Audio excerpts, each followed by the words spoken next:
Welcome to PAB 2010.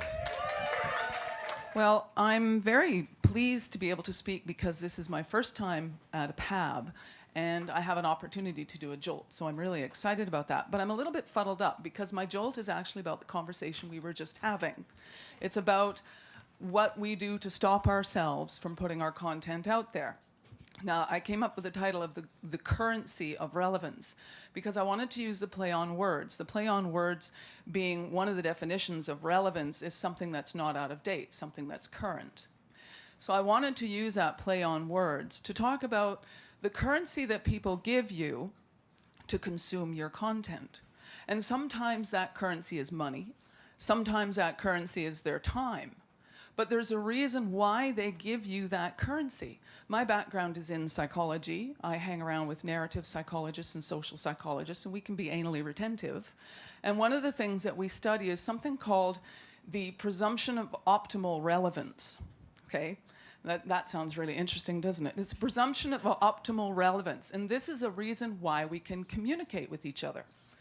Now, this presumption is not about the sort of hardcore coding and decoding about communication. It's about the pragmatics. It's about the sort of nuances of communication.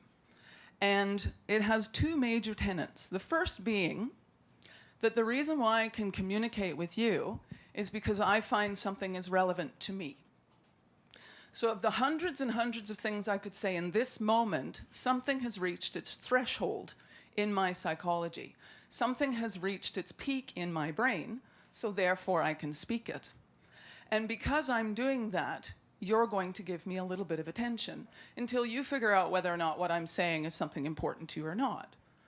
So you're going to give of your time to listen to what I have to say until it's no longer relevant to you.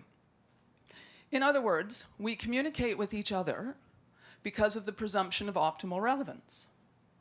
Right? So this is because we're communicating with each other, what we're saying is relevant. And in order to communicate with each other, it's relevant. So there's this presumption. Now, what does that actually mean? Not a lot, but it helps me to do my JOLT. What it means is this, is that when, as communicators, we have a nasty habit of second-guessing ourselves.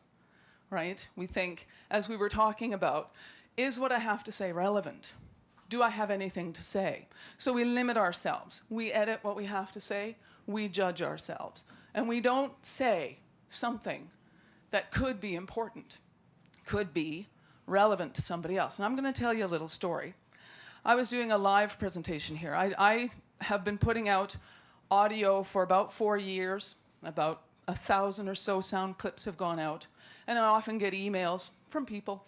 I put something together, I think, geez, that's shit. And I put it out. And somebody emails me going, wow, that was really powerful. Thank you so much. And I go, cool, neat. So that's great. But something happened at a live presentation recently. And it really encapsulated this for me. I was doing a presentation on how to live a balanced life.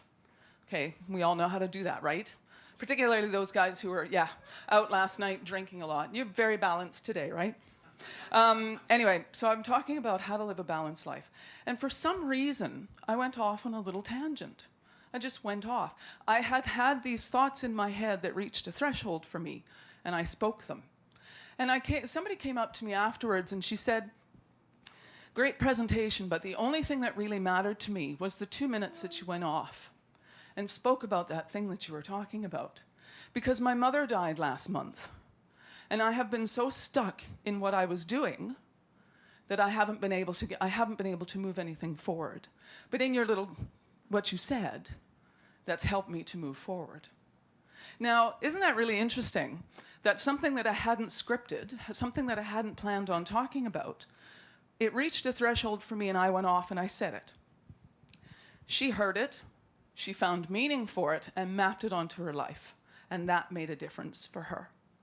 So when we sort of limit ourselves, we're limiting the opportunity for someone to find meaning in something we have to say.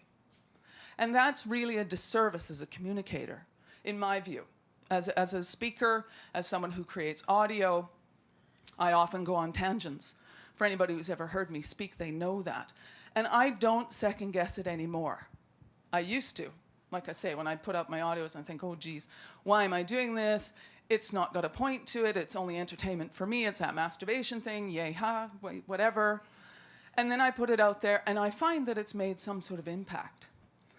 For me, you know, as a communicator, I don't spend quite so much time. Actually, that's a lie. Can anybody tell how nervous I am right now? Because I am petrified. Because I have been spending a whole lot of time wondering if what I was going to say to all of these very experienced podcasters was going to make a difference. If I had anything relevant to say. And I've been making myself crazy.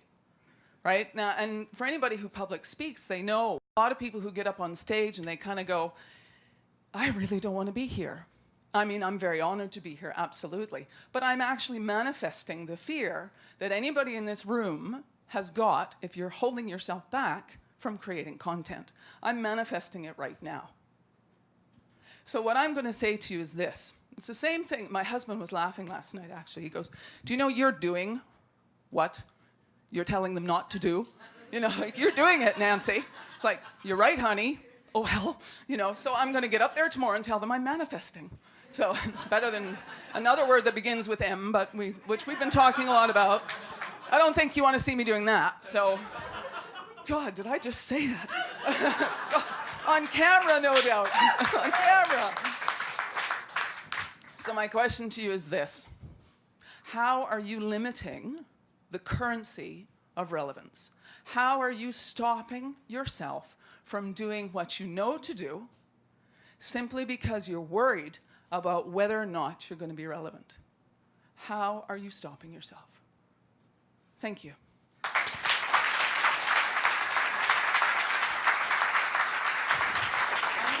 Thank you very much. Thank you very much. Enjoy. Thanks.